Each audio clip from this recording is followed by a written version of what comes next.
wallahi kuwa babu ranar da za mu yi kima a wurin mutanen Saudiya sai ranar da shugabanninmu suka san kansu suka san kuma matsalolinmu. Kaga nan gudun shi mun saya fika inda kai dan Najeriya ne. Lokacin muna karatu a can boyewa muke ce min aina sai ce ni dan kamar ne ni wallahi tallahi wallahi kuwa ko in ce ni dan kamar ne ko in ce ni dan Burkina Faso ko wani Chadi kawai in ce ni dan can ne kawai shaku. In dai ka shigo cikin gari musamman a Makka dan balarabe in kai dai yana ganin kai dan Najeriya ne to asali shine ka zama mutuwan banza har sai in yau da gobe ta nuna kai mutumin kirki ne ya yarda. Amma da ka ce Najeriya to mutuwan banza ke. Ba bambanci tsakanin dan Najeriya da mutumin banza a wurin sa, kalmomin ɗaya ne. Sai in yayi mu'amala da kai yau da gobe to yau da gobe ta nuna masa to kila a Najeriya wannan ɗaya cikin 1000 kenan. Akwai wani dan uwa ya je wurin wani mutumin Pakistan zai sayi tufafi, to akwai kayayyakin da ake ratayewa.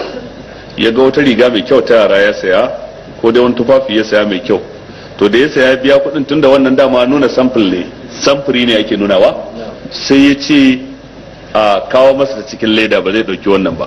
Sai ce me yasa ba za ka dauki wannan? Sai ta yi kura. Sai to kai dan Najeriya har ka wani abu mai kura a wurinka?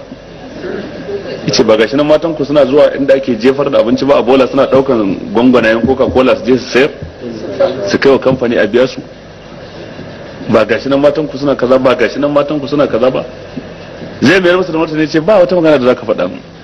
Yace ba ni riyal 10 zan tsayar maka da matan Najeriya guda 5 ana akan hanyar su, kowace ta yadda za a yi fasikanci da ita riyal 2, amma kai ga riyal 1000 ka nemo yar Pakistan guda 1 da za ta yadda a yi fasikanci da ita kan riyal 1000.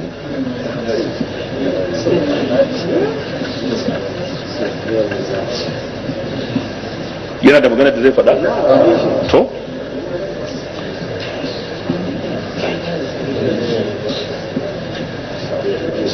Wato shi yasa ni nake fahimtar in dai ka san ya kamata kuma kana da kishin kana so a yi ya kamata, sai Allah ya kawo ka Najeriya ya ajiye to ya so ya jarrabe ka ne.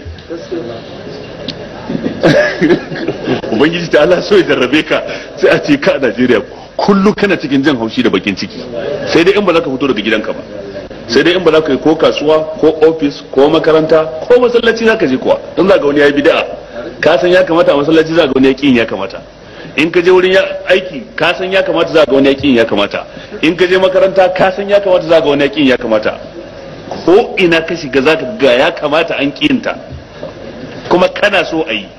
Amma in baka san ya kamata ba kai ma sai ka rayu a Najeriya cikin kwanciyar hankali. In ka san ya kamata sai ka rayu cikin kwanciyar hankali, amma matukar ka san ya kamata kuma kana san ayi ya kamata to kana Najeriya, to in baka yi hankali ba sai jinin ka ya hau, sai dai ka rage yawo da yawa. Ka rinka yawan karatun Qur'ani yana dauke maka kewa da zikirin ubangiji da sauran al'amura. Abinda zaka iya kautarwa ka yi magana, wanda ba za ka iya magana ba din sai dai ka ketare ko ka kawar da kai in kaga ana yi ka ki abin a zuci ka yi ba yadda ka iya. Amma ba haka ba dan me mutane za su yi tafiya suna iskanci suna jefar da mutuncin mutane kuma ba za a hana su tafiya ba. Ba daga nan ake tashi ba. Nan a Kano har kwamiti an taɓa sa wata rana aka sa su Sheikh Isa Waziri,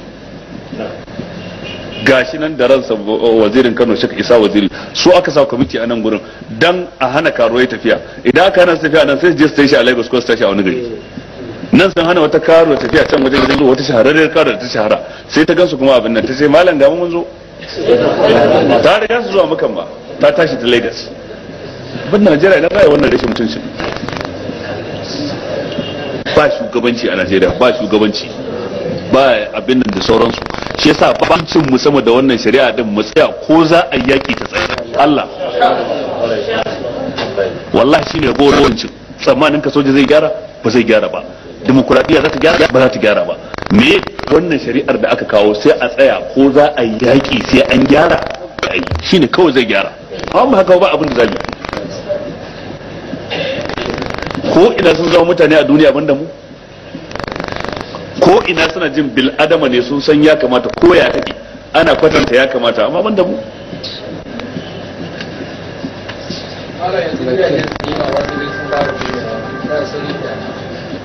gidajen sinima sun fara dawowa kaga wato al'amuran fa sai an tashi tsaye Allah wallahi